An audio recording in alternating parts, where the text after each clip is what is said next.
বাংলাদেশি পণ্যে ৩৫% শুল্ক আরোপ যুক্তরাষ্ট্রের, আগস্ট থেকে কার্যকর। ডক্টর ইউনূসকে চিঠি ট্রাম্পের, মার্কিন বাজার থেকে ছিটকে পড়ার শঙ্কা অর্থনীতিবিদদের। এখন যে গড় শুল্ক আছে 15, তার উপরে আরো 35, 50% শুল্ক দিয়ে আমাদের পণ্য তো সেখানে প্রতিযোগিতায় সক্ষম হতে পারবে না কোনোভাবেই। $5 বিলিয়ন বাণিজ্য ঘাটতির জন্য চড়া ট্যারিফ অযৌক্তিক, বললেন অর্থ উপদেষ্টা।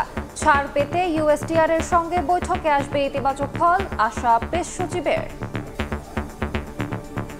আমরা আশা করি আমরা এমন একটা ট্যারিফ নেগোসিয়েশনটা এমন একটা কনক্লুশন হবে যার দ্বারা আমরা এবং ইউএস দুইটা কান্ট্রি উইন উইন হবে। আমরা চেষ্টা করছি যে আমাদের এত কম সাবসিডিতে এত শুল্ক দেওয়ার তো কোনো জাস্টিফিকেশন থাকে না। এই যেটা দিয়েছে সেটা ঠিক অফিসিয়াল তো, এটা ইউএসটিআর এর সাথে যখন আলাপ করবে উনি ম্যান্ডেটে এর আগে 3 দিন আগে কথা বলেছে, কালকের পর আমরা বুঝতে পারি।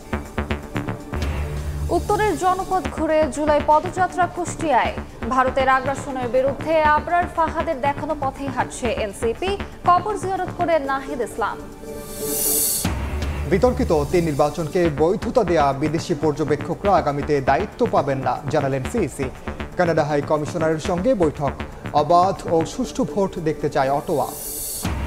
রেকর্ড বৃষ্টিতে ডুবলো ফেনী পটুয়াখালী, চরম ভোগান্তিতে বাসিন্দারা। কক্সবাজারে সমুদ্রে নেমে চট্টগ্রাম বিশ্ববিদ্যালয় শিক্ষার্থীর মৃত্যু, নিখোঁজ 2 জনের সন্ধানে অভিযান। রাজধানীর যাত্রাবাড়িতে গ্রিল কেটে বাসায় ঢুকে ডাকাতদের তাণ্ডব, বৃদ্ধ দম্পতিকে মারধর করে অর্থ স্বর্ণালংকার লুট, স্বামীর মৃত্যু, স্ত্রী গুরুতর আহত।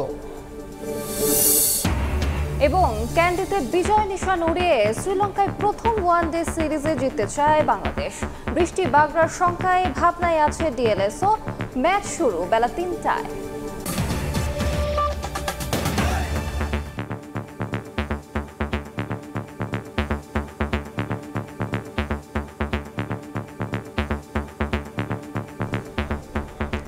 পাল্টা শুল্ক ঠেকাতে ট্রাম্প প্রশাসনের সঙ্গে চলমান আলোচনার মধ্যে বাংলাদেশি পণ্যের উপর 35% ট্যারিফ নির্ধারণের ঘোষণা দিলেন মার্কিন প্রেসিডেন্ট।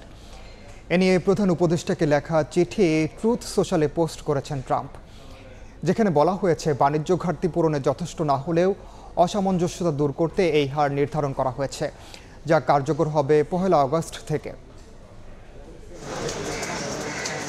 ট্রাম্প প্রশাসনের পাল্টা শুল্ক নিয়ে আলোচনার জন্য এরই মধ্যে যুক্তরাষ্ট্রে অবস্থান করছে বাণিজ্য উপদেষ্টা সহ বাংলাদেশের একটি প্রতিনিধি দল। এরই মধ্যে বাংলাদেশি পণ্যের উপর পারস্পরিক শুল্ক 35% নির্ধারণের ঘোষণা দিলেন মার্কিন প্রেসিডেন্ট। সোমবার রাতে ট্রুথ সোশ্যালে বাংলাদেশ সহ বিভিন্ন দেশের সরকার প্রধানদের উদ্দেশ্যে শুল্ক সংক্রান্ত চিঠি পোস্ট করেছেন তিনি। প্রধান উপদেষ্টা অধ্যাপক মোহাম্মদ ইউনূসকে উদ্দেশ্য করে লেখা চিঠিতে ট্রাম্প উল্লেখ করেছেন, উল্লেখযোগ্য বাণিজ্য ঘাটতি থাকা সত্ত্বেও যুগে সহযোগিতার সম্পর্ক চালিয়ে যাওয়ার সিদ্ধান্ত নিয়েছে। এই দীর্ঘমেয়াদী ও স্থায়ী বাণিজ্য ঘাটতি বাংলাদেশের ট্যারিফ ও নন ট্যারিফ নীতিমালার ফল উল্লেখ করে চিঠিতে বলা হয়েছে, আগামী 1 আগস্ট থেকে যুক্তরাষ্ট্রের বাজারে রপ্তানি করা বাংলাদেশি পণ্যের উপর 35% শুল্ক কার্যকর হবে। বাণিজ্য প্রতিবন্ধকতার কারণে সৃষ্ট অসামঞ্জস্যতা দূর করতে যুক্তরাষ্ট্র চেষ্টা করছে বলেও চিঠিতে উল্লেখ করা হয়েছে। ট্রাম্প লিখেছেন, বাংলাদেশি কোম্পানিগুলো যদি যুক্তরাষ্ট্রের অভ্যন্তরে উৎপাদন করে তাহলে কোনো শুল্ক প্রযোজ্য হবে না। এক্ষেত্রে কোনো কোম্পানি উৎপাদন শুরু করতে চেয়ে আবেদন করলে তা কয়েক সপ্তাহের মধ্যে অনুমোদন দেয়া হবে। গত 3 এপ্রিল বিশ্বের বিভিন্ন দেশের উপর পারস্পরিক শুল্ক আরোপ করেছিলেন ট্রাম্প। সে সময় বাংলাদেশি পণ্যের উপর 37% শুল্ক আরোপ করা হয়। ট্রাম্প জানান, বাংলাদেশ ছাড়াও মালয়েশিয়া, জাপান ও দক্ষিণ কোরিয়ার পণ্যে 25, দক্ষিণ আফ্রিকা ও কাজাখস্তানে 30 এবং মিয়ানমার ও লাওসে 40% পর্যন্ত শুল্ক বসছে 1 আগস্ট থেকে। এসব দেশের সরকার প্রধানদের উদ্দেশ্যে লেখা চিঠিতে উল্লেখ করা হয়েছে, কেউ যদি পাল্টা শুল্ক আরোপ করে তবে যুক্তরাষ্ট্র সমপরিমাণ শুল্ক বাড়াবে। হোয়াইট হাউসের মুখপাত্র এক বিবৃতিতে জানিয়েছেন, এটাই শেষ নয়, খুব শিগগিরই নতুন করে আরো 12টি দেশের উপর শুল্ক আরোপের ঘোষণা আসছে। নাদিম মারজান, সময় সংবাদ। বাংলাদেশি পণ্যে 35% মার্কিন শুল্ক কার্যকর হলে চাপে পড়বে রফতানি খাত। প্রতিযোগিতায় টিকতে না পেরে যুক্তরাষ্ট্রের বাজার থেকে ছিটকে পড়ার শঙ্কার কথা জানান সিপিডির সম্মানীয় ফেলো ডক্টর মোস্তাফিজুর রহমান।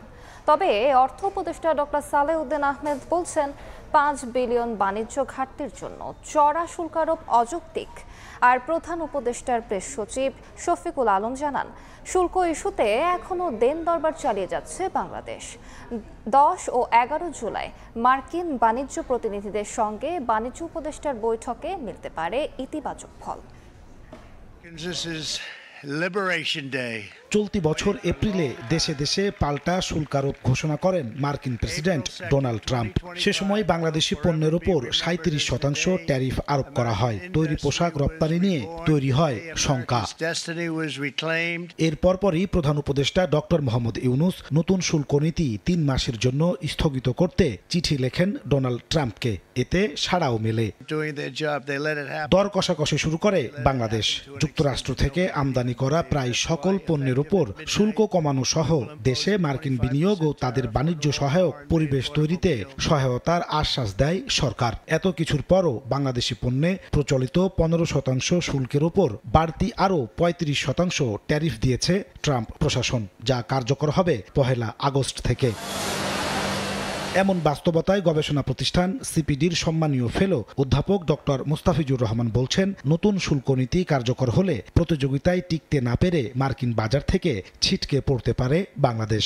আমাদের রপ্তানিকারকদের প্রতিযোগিতা সক্ষমতার উপর মারাত্মক একটা নেতিবাচক প্রভাব ফেলবে এবং আমার মনে হয় যে বাজারটা আস্তে আস্তে ভিয়েতনামের কাছে চলে যাবে। আমরা জানি চীনের কাছেও যাবে। তবে অর্থ উপদেষ্টা বলছেন, যুক্তরাষ্ট্রের সঙ্গে বাংলাদেশের বাণিজ্য ঘাটতি $5 বিলিয়ন, তাই 35% শুল্ক আরোপ যৌক্তিক নয়। আমাদের ডেফিসিট মাত্র $5 বিলিয়ন, ভিয়েতনামের 125 বিলিয়ন। ওখানে কিন্তু ওরা মোটামুটি কনসেশন দিতে ওদের রাজি হয়েছে, কিন্তু আমাদের এত কম ডেফিসিট। আমরা চেষ্টা করছি যে আমাদের এত কম ডেফিসিটে এত শুল্ক দেওয়ার তো কোনো জাস্টিফিকেশন থাকে না। প্রধান উপদেষ্টার প্রেস সচিব শফিকুল আলম সময় সংবাদকে দেয়া সাক্ষাৎকারে জানান, 9 জুলাই মার্কিন বাণিজ্য প্রতিনিধিদের সঙ্গে বাণিজ্য উপদেষ্টার বৈঠকে মিলতে পারে ইতিবাচক ফল। আর ট্যারিফ অপরিবর্তিত থাকলে আছে বিকল্প পরিকল্পনাও। আমাদের সাথে ইউএস এর আবার নেক্সট রাউন্ড অফ টকস হচ্ছে 9 তারিখে। আমরা আশা করি ট্যারিফ নেগোসিয়েশনটা এমন একটা কনক্লুশন হবে যার দ্বারা আমরা এবং ইউএস দুইটা কান্ট্রি উইন উইন হবে। আমরা যে শুধু ইউএস এর উপরই ডিপেন্ডেন্ট তা না, ইউরোপিয়ান ইউনিয়নের সমস্ত দেশেই আমরা পাঠাচ্ছি। নতুন নতুন মার্কেট এমার্জ করতেছে। আমরা জাপানে প্রচুর পাঠাচ্ছি, সাউথ কোরিয়ায় পাঠাচ্ছি। আমরা আশা করছি যে আমরা যে কোনো ধরনের হেডউইন্ড যেটাই আসুক সেটাকে আমরা ফেস করতে পারবো। এছাড়া তৈরি পোশাকের উপর নির্ভরশীলতা কমাতে রফতানি পণ্যে বৈচিত্র্য আনতে কাজ করছে সরকার। আমরা খুব নিবিড়ভাবে করেছি। নাজমুস সালেহী, সময় সংবাদ, ঢাকা। বিকল্প রফতানি বাজার হিসেবে সম্ভাবনার হাতছানি অস্ট্রেলিয়ায়। ইউরোপ আমেরিকার বিকল্প ওশেনিয়া অঞ্চলের দেশটিতে বাংলাদেশের রফতানি $1 বিলিয়ন ছুঁই। এর নেতৃত্ব দিচ্ছে তৈরি পোশাক খাত। বিশ্লেষকরা বলছেন, নতুন নতুন পণ্য দিয়ে কয়েক গুণ রফতানি বাড়ানো সম্ভব। পাশাপাশি অস্ট্রেলীয় বিনিয়োগকারীদের আকৃষ্টের সুযোগও তৈরি হতে পারে। সানবির রূপলের রিপোর্ট। আয়তনে বিশ্বের 6ষ্ঠ বৃহত্তর দেশ অস্ট্রেলিয়া। 3.25 কোটি লোকের দেশটি বিশ্ব অর্থনীতিতে 20তম অবস্থানে। ওশানিয়া অঞ্চলের দেশটিতে বাংলাদেশের রফতানি ও বিনিয়োগ সম্ভাবনার নতুন দিগন্ত উন্মোচিত হয়েছে। যৌথ বাণিজ্যে টিফা চুক্তির ফলে রফতানিতে সুবিধা পায় বাংলাদেশ। তৈরি পোশাক, হোম টেক্সট, মাছ, কাঁকড়া, পাট, চামড়া, হস্তশিল্প রফতানি হয় সে দেশে। বিপরীতে তুলা, গম, তেলবীজ, ডাল, কপার, জিঙ্ক, লোহা আমদানি করা হয়। গেল 5 বছরে তৈরি পোশাকের নেতৃত্বে রফতানি বাড়ছে, তবুও এখনও বাণিজ্য ঘাটতি রয়েছে। অস্ট্রেলিয়া বাংলাদেশ বিজনেস ফোরামের সভাপতি জানান, রফতানি ঘাটতি কাটিয়ে বহুমুখী পণ্য রফতানির সুযোগ কাজে লাগাতে পারে বাংলাদেশ। আমাদের জুটের যে প্রোডাক্টগুলো আছে, জুট প্রোডাক্টের ভেরি গুড মার্কেট ওখানে আছে। সাথে সাথে leather product, IT services, seasonal fruit, তারপরে হোম ফার্নিশিং। অস্ট্রেলিয়াতে আমরা কিন্তু আছি 5 নম্বরে। হ্যাঁ, শুধু 10 থেকে 12% গার্মেন্টস প্রোডাক্টই হয়। তাই এটা মার্কেটটাকে যদি আমরা ভালোভাবে কাজে লাগাতে পারি তাহলে এটা ডাবল করা সম্ভব। শুধু রফতানি নয়, বাংলাদেশে বিদেশি বিনিয়োগের 10ম দেশ অস্ট্রেলিয়া। এই অঙ্ক আরও বাড়ানো সম্ভব। আমাদের শেয়ার মার্কেটের পাশাপাশি অস্ট্রেলিয়া এখন ম্যানুফ্যাকচারিং এর দিকেও তারা ঝুঁকছে। তারাও চাচ্ছে যে না, যে ইনভেস্টমেন্টগুলো তারা চায়নায় করেছে বা ভিয়েতনামে করছে, সাথে সাথে যেন বাংলাদেশেও তারা করতে পারে। এখন আমাদের কাজ হবে যে তাদেরকে কনফিডেন্ট দেয়া। দুই দেশের বাণিজ্য সম্পর্ক বাড়াতে এবং রফতানি পণ্যের বহুমুখী সম্ভাবনা কাজে লাগাতে অক্টোবর মাসে সিডনিতে হতে যাচ্ছে অস্ট্রেলিয়া বাংলাদেশ বিজনেস এক্সপো। সেখানে বাংলাদেশি পণ্যের প্রদর্শনী হবে। পাশাপাশি এফবিসিসিআই, বিজিএমইএ সহ ব্যবসায়ীদের শীর্ষ নেতৃবৃন্দ এবং ইপিবি বাণিজ্য মন্ত্রণালয়ের প্রতিনিধিরা অস্ট্রেলিয়ার ব্যবসায়ী ও বাণিজ্য প্রতিনিধিদের সঙ্গে যৌথ সেমিনারে অংশ নেবেন। উন্নয়নশীল দেশের কাতারে যখন আমরা উঠে যাবো, এলডিসি গ্রাজুয়েশন হলে, তখন কিন্তু আর এই শুল্ক ছাড়গুলো আমরা পাবো না। অস্ট্রেলিয়ার সঙ্গে বাংলাদেশের একটা সুন্দর সম্পর্ক আছে, ডিপ্লোম্যাটিক রিলেশনশিপ। তো এইটাকে কাজে লাগিয়ে আমি মনে করি যে সামনে যে একটা এক্সপো হচ্ছে, যেটা অক্টোবরে অনুষ্ঠিত হবে, তো সেইটাও একটা মাইল ফলক হিসেবে কাজ করতে পারে। যদি মুক্ত বাণিজ্য চুক্তি হয় অস্ট্রেলিয়া এবং বাংলাদেশের মধ্যে, তাহলে সেই ক্ষেত্রেও এই ফোরাম একটা গুরুত্বপূর্ণ ভূমিকা রাখবে। এলডিসি উত্তরণ সামনে রেখে কৌশল ঠিক করার এখনই সময়। তাই সম্ভাবনা কাজে লাগাতে এই আয়োজন সামনে রেখে এলডিসি পরবর্তী আলোচনাও এগিয়ে নেয়ার পরামর্শ বিশ্লেষকদের। সানবীর রূপল, সময় সংবাদ, ঢাকা। মেঘ বৃষ্টির দিন নিয়ে আবার এসেছে বর্ষা।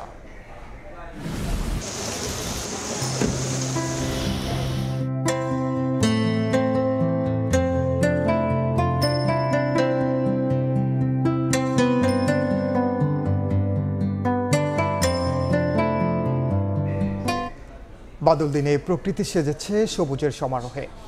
বর্ষার কাজল কালো রূপ নিয়ে প্রতিবেদন থাকছে সংবাদের শেষাংশে। ভারতের আগ্রাসনের বিরুদ্ধে শহীদ আবরার ফাহাদের দেখানো বাংলাদেশপন্থী পথে হাঁটছে এনসিপি। দুপুরে কুষ্টিয়ার কুমারখালীতে বুয়েট শিক্ষার্থী কবর জিয়ারত শেষে এ কথা বলেন দলটির আহ্বায়ক নাহিদ ইসলাম। বলেন, দিল্লি না ঢাকা স্লোগান আবরারের দেখানো পথ থেকেই এসেছে। পরে শহীদ পরিবারের সঙ্গে কুশল বিনিময় করেন দলটির নেতারা। এ সময় অন্যান্যদের মধ্যে উপস্থিত ছিলেন এনসিপি নেতা হাসনাত আব্দুল্লাহ ও সার্জিস আলম। জেলার বিভিন্ন এলাকায় পথসভা শেষে মেহেরপুরের উদ্দেশ্যে রওনা হওয়ার কথা রয়েছে তাদের। দিল্লি না ঢাকা সেই স্লোগান উঠেছিল সেই আবরার ফাহাদ হত্যার যে বিরোধী প্রতিবাদ মিছিল, সেই মিছিল থেকে। ফলে আজকের এই দিনে আমরা আবরার ফাহাদকে গভীর শ্রদ্ধার সাথে স্মরণ করছি, তার রুহের মাগফিরাত কামনা করছি। এবং আবরার ফাহাদের যেই পথ আমাদের দেখিয়ে গিয়েছে, বাংলাদেশপন্থী পথ, ভারতীয় আধিপত্যবাদ বিরোধী পথ, আগ্রাসন বিরোধী পথ, সেই পথেই আমরা জাতীয় নাগরিক পার্টি রাজনীতি করছে। দেশ গড়তে জাতীয় নাগরিক পার্টির জুলাই পদযাত্রা এখন কুষ্টিয়ায়। এই মুহূর্তে সেখানে আছেন সহকর্মী আব্দুল্লাহ আল মামুন রুবেল। সরাসরি যাচ্ছে তার কাছে।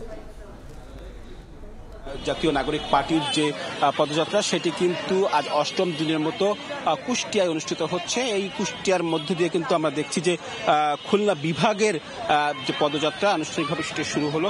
আমরা এখানে দেখেছি নাগরিক পার্টির নেতৃবৃন্দ কিন্তু কিছু সময় আগে আমরা দেখেছি এখানে কুষ্টিয়ায় শহীদ আবরারের যে বাড়ি, সেখানে আসলে এসেছিলেন। সেখানে এসে তারা কিন্তু আমরা দেখেছি যে তারা শহীদ আবরারের কবর জিয়ারত করেছেন, তার বাবা মার সাথে কথা বলেছেন। পরে সেখানে জাতীয় নাগরিক কমিটির আহ্বায়ক নাহিদ ইসলাম কথা বলেছেন এবং তিনি সেখানে যেটি জানিয়েছেন যে শহীদ আবরারের যে হত্যাকাণ্ড, সেটি ছিল আসলে তাদের অন্যতম অনুপ্রেরণা, যে ফেসিবাদ বিরোধী আন্দোলন, তার অনুপ্রেরণা। এবং ফেসিবাদ বিরোধী আন্দোলনের এই শহীদ আবরার যে বার্তা গিয়েছিলেন, অর্থাৎ ভারতীয় আগ্রাসন বিরোধী যে কথা আসলে বলে গিয়েছিলেন, সেই কথাটি কিন্তু আসলে সেই কথা নিয়ে আসলে তারা রাজনীতি করতে চান।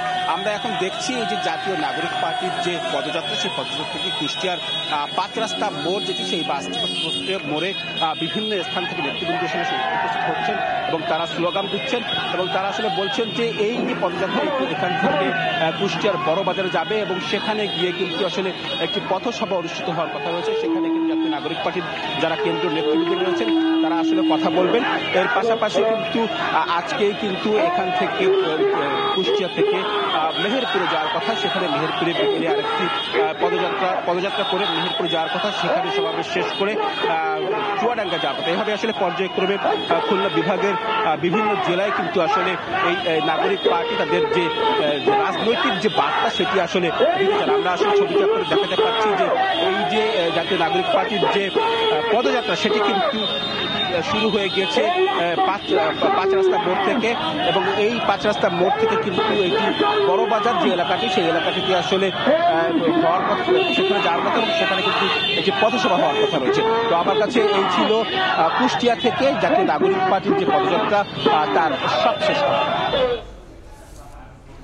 সরাসরি যুক্ত ছিলাম কুষ্টিয়ায়। নির্বাচন সামনে রেখে দেশজুড়ে সাংগঠনিক ভিত্তি জোরদার করতে কার্যক্রম চালাচ্ছে এনসিপি। জেলা উপজেলা পর্যায়ে গঠিত হয়েছে ২.৫ শতাধিক কমিটি, বাকিগুলো দ্রুত শেষ করার চেষ্টা চলছে।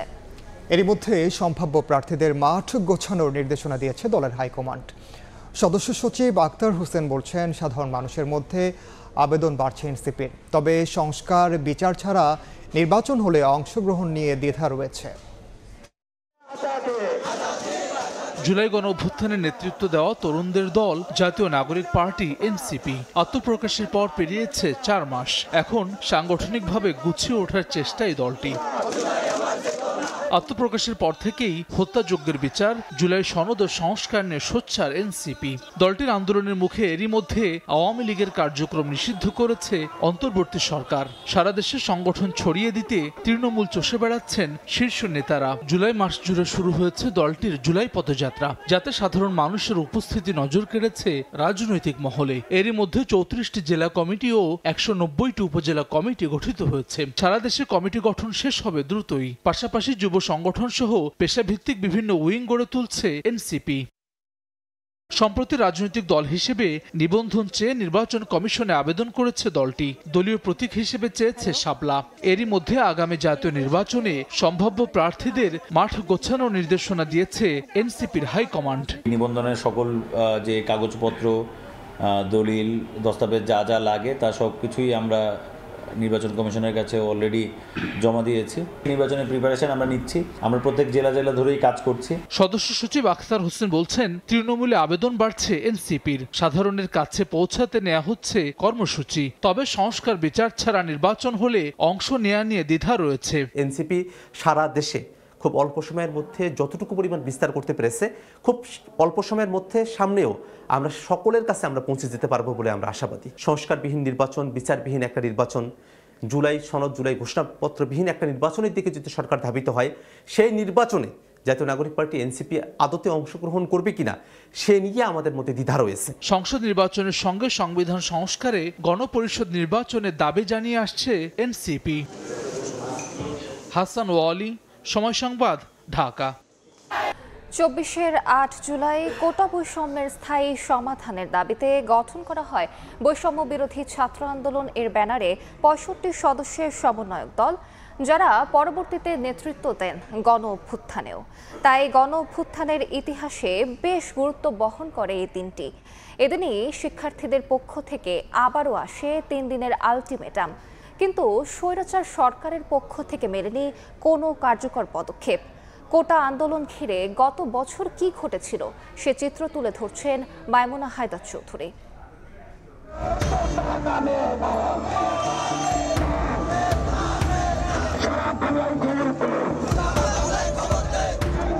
শঙ্কায় ঘেরা জুলাইয়ের রাতগুলো একটু একটু করে ছুটছে ভোরের দিকে। কে জানতো সেই ভোর আসবে রক্তাক্ত সূর্যের হাত ধরে। জুলাই সংগ্রামীদের চেতনায় তখন শুধু ভোর দেখার আকাঙ্ক্ষা, তা যদি আসে রক্ত স্নানের মধ্য দিয়ে তবে তাতেও রাজি তারা। এমন মনোবল নিয়ে শাসকের রক্তচক্ষু উপেক্ষা করে দ্বিতীয় দিনের মতো পালিত হয় বাংলা ব্লকেট কর্মসূচি। প্রথম দিনের বাংলা ব্লকেট সফলের উদ্দীপনাকে সঙ্গে নিয়ে আরো দ্বিগুণ তেজে ৮ জুলাই মাঠে নামেন শিক্ষার্থীরা। দুপুর থেকে ঢাকা বিশ্ববিদ্যালয়ের কেন্দ্রীয় গ্রন্থাগার থেকে শুরু হওয়া মিছিল বিশ্ববিদ্যালয় ঘুরে শাহবাগ অবরোধ করে। একই সময়ে সায়েন্স ল্যাব অবরোধ করেন ঢাকা কলেজের শিক্ষার্থীরা। নীলক্ষেত অবরোধ করেন ইডেন ও গার্হস্থ্য অর্থনীতির শিক্ষার্থীরা। এভাবে চতুর্মুখী সড়ক অবরোধ করে চলতে থাকে বাংলা ব্লকেট। এক পর্যায়ে শিক্ষার্থীদের মিছিলটি কারওয়ান বাজারে এলে বাধা দেয় পুলিশ। সেই বাধা উপেক্ষা করে বিকেল ৫টায় ফার্মগেট অবরোধ করেন শিক্ষার্থীরা। ততক্ষণে মিছিলে মানুষের সংখ্যা বাড়ে কয়েক গুণ। রাত ৮টার পর ফার্মগেট ছেড়ে আবারও শাহবাগে এসে ঘোষিত হয় পরদিনের কর্মসূচি। 8 জুলাই দাবি আদায়ে সরকারকে 3 দিনের আলটিমেটাম দেন আন্দোলনকারী শিক্ষার্থীরা। একই সাথে আগামী 3 দিন দেশব্যাপী অবরোধ কর্মসূচির পাশাপাশি সারা দেশে গণসংযোগ ও শিক্ষা প্রতিষ্ঠানগুলোতে ক্লাস পরীক্ষা বর্জনের ঘোষণাও আসে। বাইরের ছিল মানুষের সেই যুদ্ধ, এটা পুরো রাষ্ট্রযন্ত্রের সাথে আপনি ফাইট করতে হয়েছে। আমাদের এই আন্দোলন থেকে আর পিছিয়ে ফেরার সুযোগ ছিল না। এদিনও গোটা আন্দোলনকে কেন্দ্র করে পাল্টাপাল্টি বক্তব্য দেয় দুই রাজনৈতিক দলের নেতারা। রাস্তাঘাট বন্ধ করে মানুষের দুর্ভোগ সৃষ্টি পরিহার করা উচিত। ছেলেদের যে দাবি, এই দাবি আমরা বলেছি আমরা সমর্থন করি, এটা অত্যন্ত যৌক্তিক দাবি। একদিকে সড়ক অবরোধ, অন্যদিকে দীর্ঘমেয়াদী হলেও আন্দোলন সফল করতে সারা দেশের বিভিন্ন বিশ্ববিদ্যালয়ের শিক্ষার্থীদের নিয়ে বৈষম্য বিরোধী ছাত্র আন্দোলনের ব্যানারে গঠিত হয় 65 সদস্যের সমন্বয়ক কমিটি, যা নতুন মাত্রা যোগ করে জুলাই আন্দোলনে। মাইমুনা হায়দার চৌধুরী, সময় সংবাদ, ঢাকা। বিএনপি মহাসচিব মির্জা ফখরুল ইসলাম আলমগীরের সঙ্গে সৌজন্য সাক্ষাৎ করেছেন ঢাকায় নিযুক্ত চীনের রাষ্ট্রদূত ইয়াও ওয়েন। সকালে গুলশানে বিএনপি চেয়ারপারসনের কার্যালয়ে সদ্য চীন সফর থেকে ফেরা প্রতিনিধি দলের সঙ্গে দ্বিপাক্ষিক স্বার্থ সংশ্লিষ্ট বিষয়ে আলোচনা হয়। মহাসচিব ছাড়াও উপস্থিত ছিলেন মির্জা আব্বাস, মঈন খান ও সেলিমা রহমান। গত 22 জুন চীনের কমিউনিস্ট পার্টির আমন্ত্রণে মির্জা ফখরুলের নেতৃত্বে 9 সদস্যের প্রতিনিধি দল চীন সফর করে। 28 জুন দেশে ফিরে বিএনপি মহাসচিব জানান, এই সফরের মধ্য দিয়ে কমিউনিস্ট পার্টির সঙ্গে বিএনপির সম্পর্ক আরও শক্তিশালী হয়েছে। সামাজিক মাধ্যমে পরিকল্পিতভাবে বিএনপির নামে অপপ্রচার চালানো হচ্ছে বলে অভিযোগ করেছেন বিএনপির যুগ্ম মহাসচিব রুহুল কবির রিজভী। দুপুরে রাজধানীর নয়াপল্টনে বিএনপির কেন্দ্রীয় কার্যালয়ে জরুরি সংবাদ সম্মেলনে তিনি এই কথা বলেন। প্রশাসনিক স্থবিরতার কারণে মব কালচার বেড়েছে মন্তব্য করে রিজভী বলেন, আইন শৃঙ্খলা বাহিনীর নির্বিকার আচরণের কারণে জনগণ নিরাপত্তা সংকটে ভুগছে। বিএনপির পক্ষ থেকে দুষ্কৃতিকারীদের বিরুদ্ধে ব্যবস্থার অনুরোধ করা হচ্ছে দাবি করে তিনি বলেন, আওয়ামী লীগের আন্ডারগ্রাউন্ড কার্যক্রম সামাজিক স্থিতিশীলতা নষ্ট করছে। এ সময় পুলিশের পোশাক পরে কর্মী সভায় বক্তব্য রাখার সমালোচনা করেন রুহুল কবির রিজভী। এবং এর জন্য যখনই আবার শুভেচ্ছা সাংবাদিক বন্ধুরা, গোপন অপতৎপরতার প্রভাবে মব কালচারের নামে সমাজে বিশৃঙ্খলার চেষ্টা চলছে। আবার অন্যদিকে অত্যন্ত পরিকল্পিতভাবে প্রযুক্তি ব্যবহার করে স্বার্থান্বেষী মহল বিএনপির নামে সামাজিক যোগাযোগ মাধ্যমে নানা অপপ্রচার চালাচ্ছে এবং তারা বিএনপির নাম ভাঙিয়ে কাজ করছে। কিন্তু আমরা পুলিশ প্রশাসন বা প্রশাসনের কাউকে বললে পরে তারা নানা অজুহাত দিয়ে সেটাকে ডাইভার্ট করার চেষ্টা করছে। বিতর্কিত 3 নির্বাচনকে বৈধতা দেয়া বিদেশি পর্যবেক্ষকরা আগামীতে দায়িত্ব পাবেন না বলে জানালেন প্রধান নির্বাচন কমিশনার। সকালে কানাডার হাই কমিশনারের সঙ্গে বৈঠক শেষে কথা বলেন সিইসি। বলেন, নির্বাচনে কানাডা আর্থিক সহায়তার পাশাপাশি কারিগরি সহায়তার আশ্বাস দিয়েছে। এছাড়া অবাধ ও সুষ্ঠু নির্বাচনের প্রত্যাশা জানিয়েছে অটোয়া। আগামী জাতীয় নির্বাচন অবাধ, সুষ্ঠু এবং স্বচ্ছ করতে ইতোমধ্যে জাপান, অস্ট্রেলিয়া সহ বেশ কয়েকটি দেশ নির্বাচন কমিশনকে অনুদান সহ সহযোগিতার আশ্বাস দিয়েছে। মঙ্গলবার সকালে নির্বাচন ভবনে প্রধান নির্বাচন কমিশনারের সঙ্গে বৈঠক করেন বাংলাদেশে নিযুক্ত কানাডার হাই কমিশনার অজিত সিং। বৈঠক শেষে সিইসি এএমএম নাসিরউদ্দিন জানান, সুষ্ঠু নির্বাচন আয়োজনে কমিশনের প্রস্তুতি নিয়ে সন্তুষ্ট কানাডা। ওভারঅল হেল্প উনি জানতে চেয়েছেন যে আমরা কোন কোন এরিয়াতে ওনারা আমাদেরকে সাপোর্ট করতে পারেন, সাহায্য করতে পারেন। উনি তো টোটালি ওনাদের express their desire to support us. গত 3 নির্বাচনকে বৈধতা দেয়া বিদেশি পর্যবেক্ষকরা আগামীতে দায়িত্ব পাবেন না বলেও জানান সিইসি। আমি ফরেন অবজার্ভারের কথা বলছি, যাদের এক্সপেরিয়েন্স আছে বিভিন্ন দেশে, তারা হয়তো ইলেকশন অবজার্ভ করেছে, সুতরাং ওই ধরনেরই আমরা নিব, মাইনাস দোজ যারা আগের 3টা নির্বাচনকে যারা সার্টিফিকেট দিয়েছে। যে সমস্ত পর্যবেক্ষক গত 3টা নির্বাচনকে সার্টিফিকেট দিয়েছে যে খুব সুন্দর নির্বাচন হয়েছে, অ্যাকসেপ্টেবল ক্রেডিবল নির্বাচন হয়েছে, তো তাদেরকে কি আমাদের নেওয়া উচিত?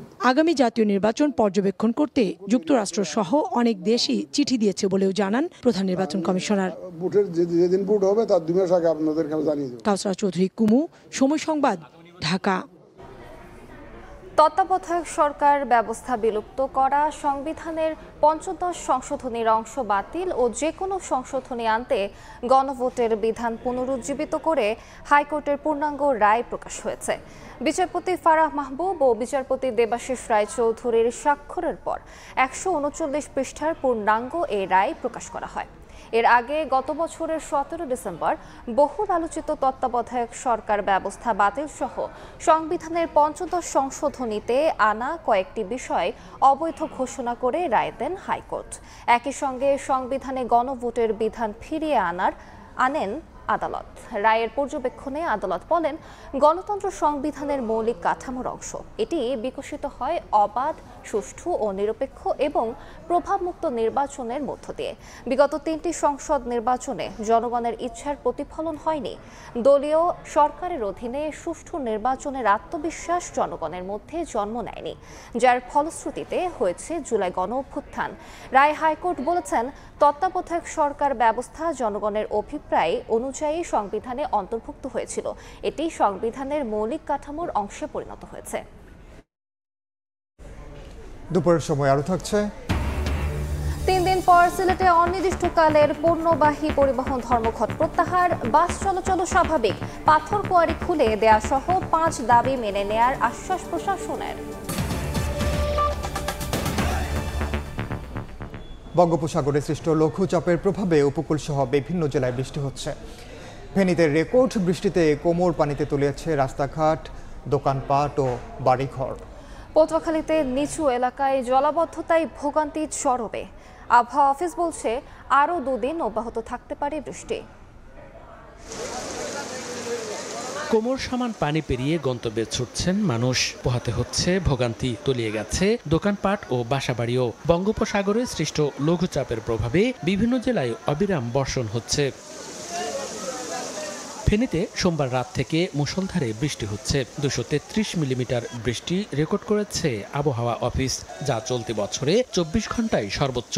এর প্রভাবেই শহর জুড়ে জলাবদ্ধতার এমন ভয়াবহ রূপ। খালটা খারাপ কারণে আজকে 8-10 বছর যাবত এই কষ্টটা জনগণ করতেছে। সংশ্লিষ্ট যারা কর্তৃপক্ষ আছে এটার কোনো ব্যবস্থা নেয়নি, যার পরিপ্রেক্ষিতে আমরা 25-এ এসে আমরা সেই পরিস্থিতিতে পড়েছি। রামপুর শাহীন একাডেমি, পাঠানবাড়ি, নাজির রোড, পেট্রোবাংলা সহ বিভিন্ন এলাকা তলিয়ে দুর্ভোগ চরমে বাসিন্দাদের। এদিকে বেড়েছে সীমান্তবর্তী 3 নদী মুহুরী, কহুয়া, সিলোনিয়ার পানিও। তবে এখনো বিপদসীমার নিচে বইছে। মুহুরী নদীর পাড় ভেঙে 2টি দোকান নদীতে বিলীন হয়েছে।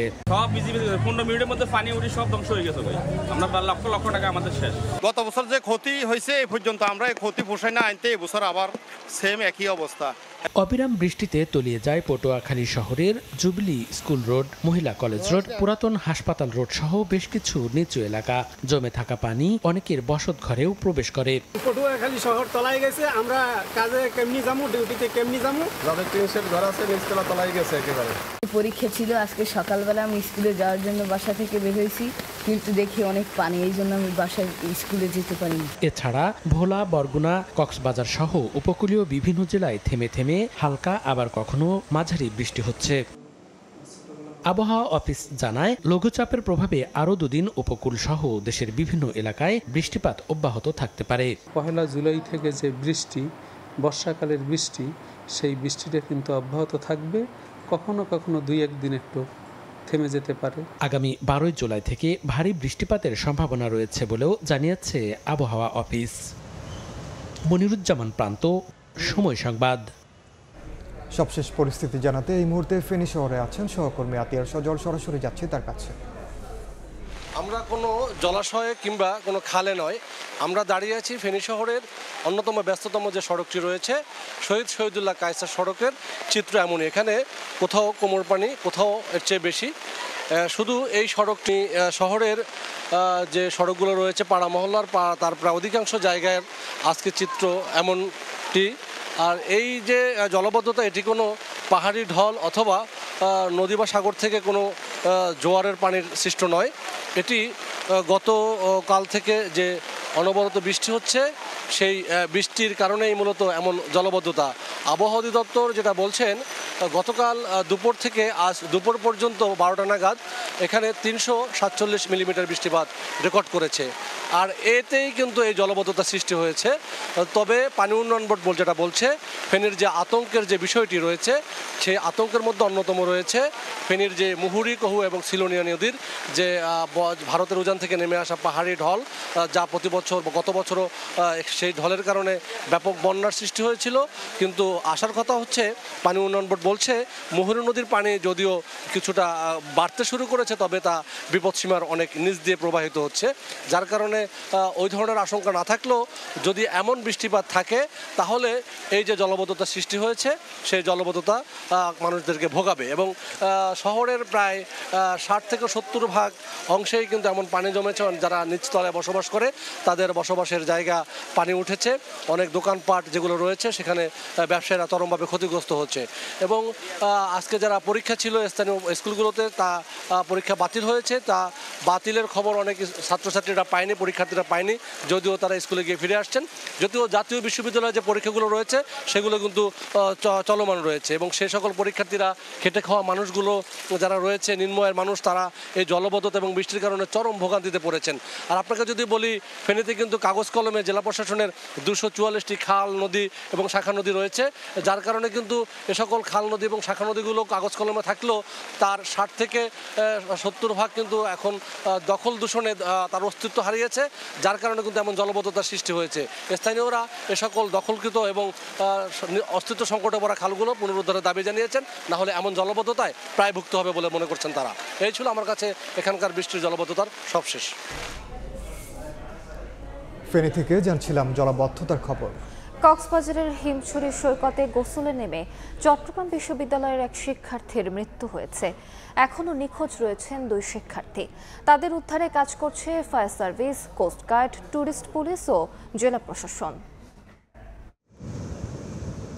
কক্সবাজারে ঘুরতে আসেন 5 বন্ধু, উঠেন মেরিন ড্রাইভের প্যাচার দ্বীপ সৈকতের একটি রিসোর্টে। মঙ্গলবার সকালে তারা হিমছড়ি সৈকতে যান। 2 জন বাঁধের উপর বসেছিলেন আর বাকি 3 জন সাগরে গোসল করতে নামেন। এ সময় ঢেউয়ের তোড়ে ভেসে যান তারা। ছবি তুলতে তুলতে হাঁটু পানিতে নামছিল, হুট করে অনেক জোরে আর কি ঢেউ আসছিল।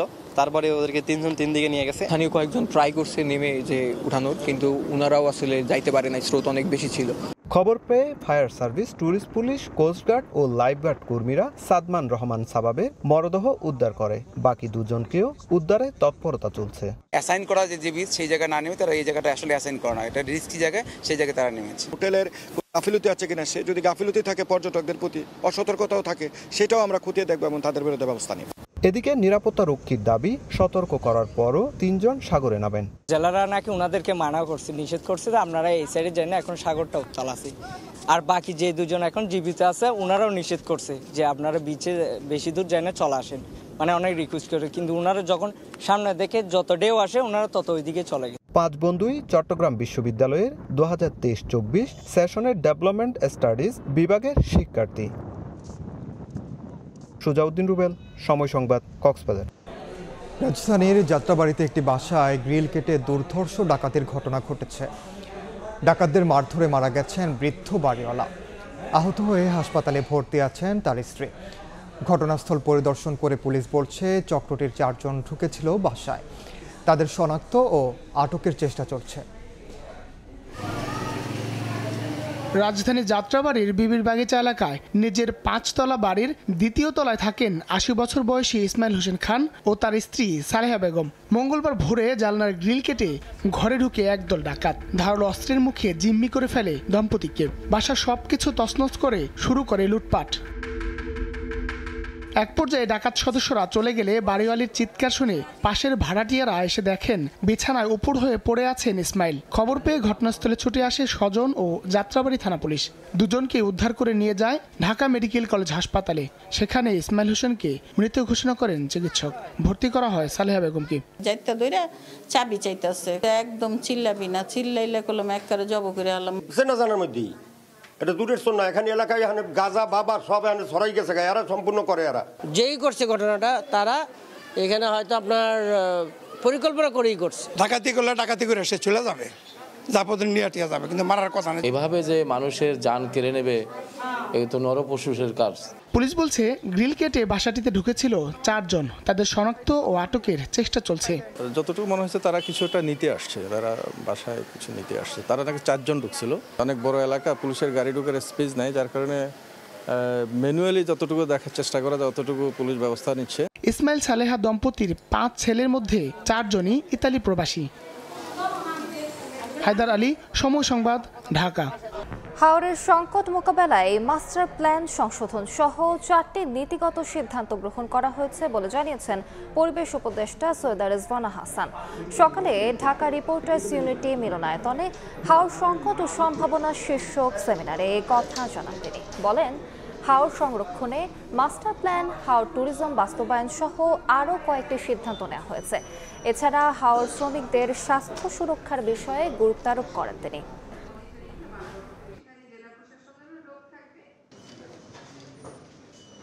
সব সমস্যারই সমাধান আছে, আমি কয়েকটা দলিলের কথা এখানে আপনাদেরকে বলবো।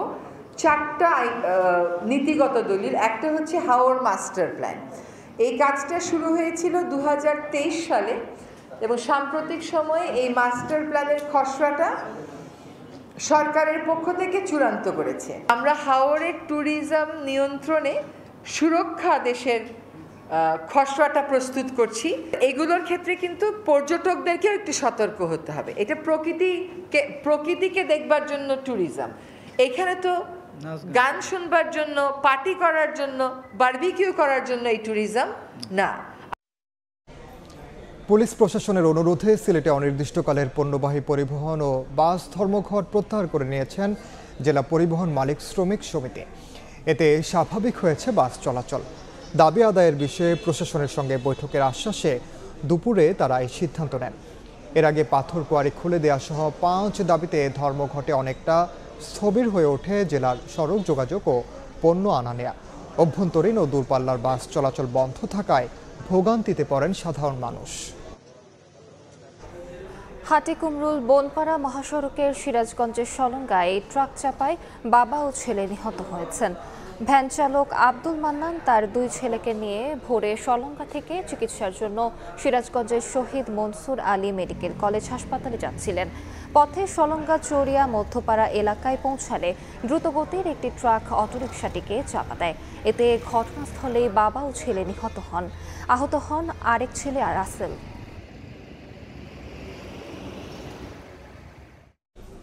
দিনাজপুরে চালের বাজারে অস্থিরতা কাটেনি। ব্যবসায়ীদের দাবি, অতিরিক্ত মুনাফার লোভে দাম বাড়িয়েছেন মিল মালিকরা। তবে এর পেছনে খাদ্য বিভাগের সঠিক নজরদারির অভাবকে দোষ দেন ভোক্তারা। গোলাম নবী দুলালের তথ্য ও মনজিদ আলম শিমুলের ছবি নিয়ে রিপোর্ট। সরবরাহ এবং মজুদ পর্যাপ্ত, এরপরও লাফিয়ে লাফিয়ে বাড়ছে চালের দাম। 3 সপ্তাহে দাম বেড়েছে প্রকারভেদে কেজি প্রতি 4 থেকে 6 টাকা। চালের এমন ঊর্ধ্বমুখী দামে নাভিশ্বাস ভোক্তাদের। সরকারি পর্যায়ে কোনো নজরদারি বা তদারকি না থাকায় ক্রেতারা ভুগছেন বলে অভিযোগ তাদের। চালের দাম আগে কম ছিল, এখন চালের দাম বাড়ে গেছে। আমরা তো মধ্যবিত্ত, আমরা তো মানে কি না কুল কিনারা কুচি পাই না। ব্যবসায়ীরা বরাবরের মতো দোষ চাপালেন মিল মালিকদের উপর। তাদের দাবি, উচ্চ মূল্য ছাড়া মিলাররা চাল ছাড়ছেন না, এজন্য বাধ্য হয়ে বেশি দামে বিক্রি করতে হচ্ছে। মিলাররা এখন তো সব ধান তো শুকায় নিছে, শুকায় সব স্টকে চলে গেছে, এখন তো কৃষকের কাছে কোনো ধান নেই। দাম বাড়া আর কমা এগুলো আসলে মিলারদের কারসাজি। তবে যদি কেউ ধান চাল মজুত রাখে তার বিরুদ্ধে ব্যবস্থা নেওয়ার দাবি জানিয়েছেন চালকল মালিক গ্রুপের নেতারা। বাংলাদেশের বিভিন্ন গুদামে লক্ষ লক্ষ টন ধান মজুদ আছে, চাল মজুদ আছে, যাদের কোনো অনুমতি নেই, কিচ্ছু নেই। তো এগুলো আসলে আমার মনে হয় যে সরকারের উচিত এই জিনিসগুলোকে পয়েন্ট আউট করে এনাদেরকে আইনের আওতায় বা সব খাদ্য অধিদপ্তরের আওতায় এনে ব্যবসা করানো উচিত।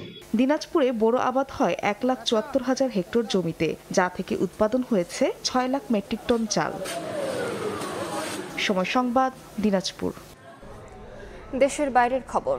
যুক্তরাষ্ট্রের টেক্সাসে ভয়াবহ বন্যায় মৃতের সংখ্যা 100 ছাড়িয়েছে। নদীর পানি বেড়ে মুহূর্তে গ্রাস করে নেয় ক্যাম্প, পার্ক, মানুষের জীবন।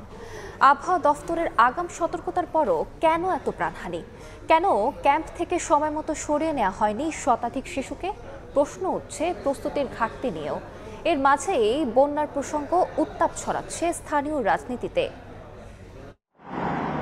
যুক্তরাষ্ট্রের টেক্সাসের হিল কাউন্টি অঞ্চলের গুয়াদালুপ নদী, যেটির পাশের পার্ক ছুটির দিনে মুখর হয়ে ওঠে শিশুসহ নানা বয়সী মানুষের সমাগমে। স্থানীয় সময় শুক্রবার ভোরে মাত্র 3 ঘন্টায় নদীর পানি 2 মিটার থেকে বেড়ে দাঁড়ায় 9 মিটারে, যা ছিল পানি বৃদ্ধির দ্বিতীয় সর্বোচ্চ রেকর্ড। স্থানীয় এক বাসিন্দা জানান, শুধু কেরভিলেই শিশুসহ অর্ধশত মানুষ প্রাণ হারিয়েছেন। নিখোঁজ আছেন অনেকে। উদ্ধার অভিযান চালাচ্ছেন 19টি স্থানীয় ও কেন্দ্রীয় সংস্থা। অ্যাকুওয়েদারের প্রধান জানিয়েছেন, বন্যার আগাম সতর্কতা 3 ঘন্টা আগেই জারি হয়েছিল। কিন্তু প্রশ্ন হলো, যারা শিশুদের দায়িত্বে ছিলেন তারা সতর্কতাগুলো দেখে কি ব্যবস্থা নিয়েছিলেন। স্থানীয়রা জানান, গভীর রাতে বেশিরভাগ মানুষ যখন ঘুমিয়েছিলেন তখনই পানির ঢল নামে। শিশুদের মধ্যে কেউ কেউ সাহায্যের জন্য ডেকেছিল, বাকিরা ভেসে গেছে। দুর্যোগের মাঝেই শুরু হয়েছে রাজনৈতিক দোষারোপ। হোয়াইট হাউসের মুখপাত্র ক্যারোলিন লেভিট বলেন, এই বন্যার জন্য প্রেসিডেন্ট ট্রাম্পকে দোষ দিয়ে বামপন্থীরা মিথ্যাচার করছে। ন্যাশনাল ওয়েদার সার্ভিস সময়মতো সতর্কবার্তা দিয়েছিল, তাই ট্রাম্প প্রশাসন দোষী নয়। এদিকে ট্রাম্প শুক্রবার কেরভিল যাবেন বলে জানিয়েছে হোয়াইট হাউস। ডেমোক্র্যাটরা বলছেন, পূর্বাভাস দেওয়ার ক্ষেত্রে ন্যাশনাল ওয়েদার সার্ভিসের বাজেট কাটছাটের প্রভাব ছিল কিনা তা খতিয়ে দেখতে হবে। নাদিম মারজান, সময় সংবাদ। খেলার খবর। ওয়ানডে সিরিজের অঘোষিত ফাইনালে কিছুক্ষণ পর মুখোমুখি হবে বাংলাদেশ ও শ্রীলঙ্কা। টস জিতে প্রথমে ব্যাট করবে স্বাগতিক দল। একাদশে একটি পরিবর্তন এনেছে বাংলাদেশ। পেসার হাসান মাহমুদের পরিবর্তে ফিরেছেন তাসকিন আহমেদ। ক্যান্ডি থেকে তারেক হাসান শিমুলের রিপোর্ট। ক্যান্ডিতে এসে স্বস্তির নিঃশ্বাস নিতেই পারে বাংলাদেশ, কারণ গল আর কলম্বোর অসহ্য গরমে হাঁসফাঁস লেগেছিল টাইগারদের। তবে পাল্লেকেলের নাতিশীতোষ্ণ আবহাওয়া কিছুটা হলেও ঘরের আবহ দিবে, আর কলম্বো থেকে নিয়ে আসা জয়ের টাটকা স্মৃতি হাওয়া দিয়েছে আত্মবিশ্বাসের পালে। শেষ ওয়ানডেতে মাঠে নামার আগে খুব বেশি সময় পায়নি বাংলাদেশ। আগের ম্যাচগুলোর মতোই সিরিজ নির্ধারণী ওয়ানডে দিবারাত্রির হওয়ায় যথারীতি ফ্লাড লাইটের আলোয় অনুশীলনে টাইগাররা। তবে 2 বছর আগে এই ভেন্যুতে খেলার অভিজ্ঞতা সঙ্গী মিরাজ ছাড়াও স্কোয়াডের 6 ক্রিকেটারের। বিশ্রাম কাটিয়ে একাদশে ফেরার সম্ভাবনা প্রবল তাসকিন আহমেদের। সেক্ষেত্রে ছিটকে যাবেন হাসান মাহমুদ। একাদশে পরিবর্তন আসতে পারে ওই একটাই। আমরা তো খেলার মধ্যে আছি, সো আমাদের অলমোস্ট আমরা রেডি জাস্ট আমাদের বেস্টটা দেওয়ার জন্য। লাস্ট ম্যাচে যেভাবে মিরাজ ভাই, পাটোয়ারি এন্ড তানবীর অনেক ভালো বোলিং করছে, সো এটা অবশ্যই আমাদের জন্য ভালো।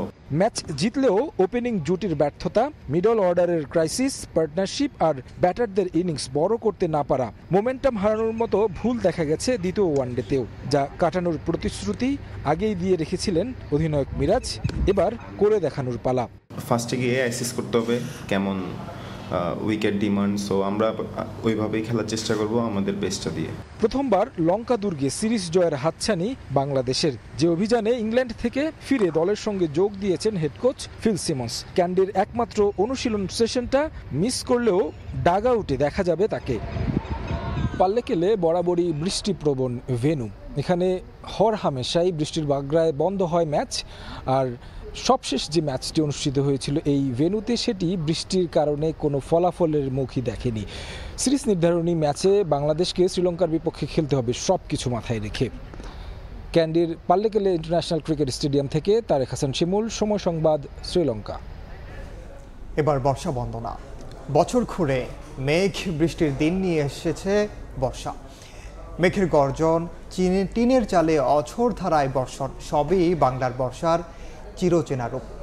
বাদল দিনে প্রকৃতিও সেজেছে সবুজের সমারোহে, আর বর্ষার কাজল কালো রূপে রঙের ছোঁয়া আনে কদম ফুল। এবছর ঋতুর পালা বদলে বৃষ্টির দেখা মিলেছে ফাল্গুন চৈত্র থেকেই। মোহাম্মদ শাহিনের তোলা ছবিতে রৌনক নিয়ন্তার প্রতিবেদন।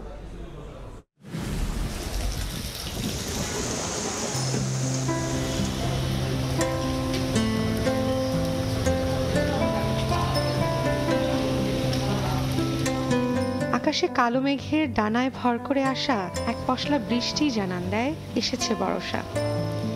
সেই বৃষ্টির জলরাশি বেয়ে নাকে আসে সোদা মাটির গন্ধ। সবকিছুতেই নতুনের আহ্বান, প্রাণের উচ্ছ্বাস। ষড়ঋতুর এই দেশে গ্রীষ্মের পরেই বর্ষা আসে থই থই জলজোছনায় মাখামাখি হয়ে, কখনো রিমঝিম বৃষ্টি, কখনো বা মুষলধারে বর্ষণ। তবে এবছর বৃষ্টি শুরু হয়েছে বর্ষা ঋতু আসার আগেই। বৃষ্টির পরের যে প্রকৃতিটা, ওটা যে স্বচ্ছ মনে হয়, স্নিগ্ধ মনে হয়, সেটার জন্য বৃষ্টি ভালো লাগে, চোখে শান্তি শান্তি লাগে। আসলে বৃষ্টি নাই, তারপরও ভালো লাগছে। বর্ষাকালের এই আবহাওয়াটা খুবই সুন্দর।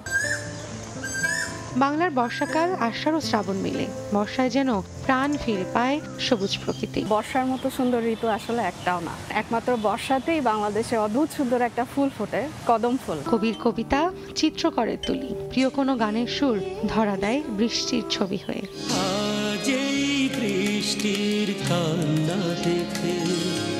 কেবল শিল্প সাহিত্যেই নয়, বাঙালির জীবনের সঙ্গে মিশে আছে বর্ষা। বৃষ্টি মানেই রাশি রাশি সুখস্মৃতি, বৃষ্টি মানে অবসাদময় ক্লান্তি। বৃষ্টির অপেক্ষা করেই বের হয়েছি, যতক্ষণ পর্যন্ত বৃষ্টি না আসে আজকে না ভিজে বাসায় ফিরবো না। তবে জলবায়ু পরিবর্তনে বদলাচ্ছে বর্ষার চিত্র। আষাঢ় শ্রাবণের অঝোর ধারায় বর্ষণ দেখা যায় কম। বর্ষার যে স্বতন্ত্র বৈশিষ্ট্য, সেই স্বতন্ত্র বৈশিষ্ট্যটাই এখন নেই। এখন মনেই হয় না বর্ষাকালে। এটা হয়তো বা জলবায়ু পরিবর্তন বা আবহাওয়ার পরিবর্তন আমরা যেটাকে বলি, সেটাই কিন্তু হচ্ছে। অর্থাৎ এই স্বাভাবিক প্রক্রিয়া আসলে কিভাবে ফেরানো যায় বা আসা যায়, সেটা নিয়ে আসলে কাজ করা উচিত। শুভ্রতা ছড়াচ্ছে বর্ষার কদম। কবিদের কল্পনায় বর্ষা এক অনিন্দ সুন্দর সৃষ্টি। বর্ষার কোমলতা মানুষের হৃদয়কে যেভাবে ছুঁয়ে যায়, বাংলার আর কোনো ঋতু হয়তো সেভাবে ছুঁয়ে যায় না। বর্ষাতেই যেন প্রকৃতির পরিপূর্ণতা। বর্ষার ধারায় শুদ্ধ হোক প্রতিটি মানব মন। রৌনক নিয়ন্তা, সময় সংবাদ, ঢাকা। এ পর্যায়ে শীর্ষ সংবাদগুলো জানিয়ে দিচ্ছি আরেকবার। $5 বিলিয়ন বাণিজ্য ঘাটতির জন্য 35% মার্কিন শুল্ক আরোপ অযৌক্তিক, বললেন অর্থ উপদেষ্টা। ইউএসডিআর এর সঙ্গে বৈঠকে ইতিবাচক ফলের আশা প্রেস সচিবের। উত্তরের জনপদ ঘুরে জুলাই পদযাত্রা কুষ্টিয়ায়। ভারতের আগ্রাসনের বিরুদ্ধে আবরার ফাহাদের দেখানো পথেই হাঁটছে এনসিপি। কবর জিয়ারত করে নাহিদ ইসলাম। বিতর্কিত 3 নির্বাচনকে বৈধতা দেয়া, বিদেশি পর্যবেক্ষকরা আগামীতে দায়িত্ব পাবেন না, জানালেন সিইসি। কানাডা হাই কমিশনারের সঙ্গে বৈঠক, অবাধ ও সুষ্ঠু ভোট দেখতে চায় অটোয়া। এ ছিল দুপুরের সময়। সঙ্গে থাকুন সময়।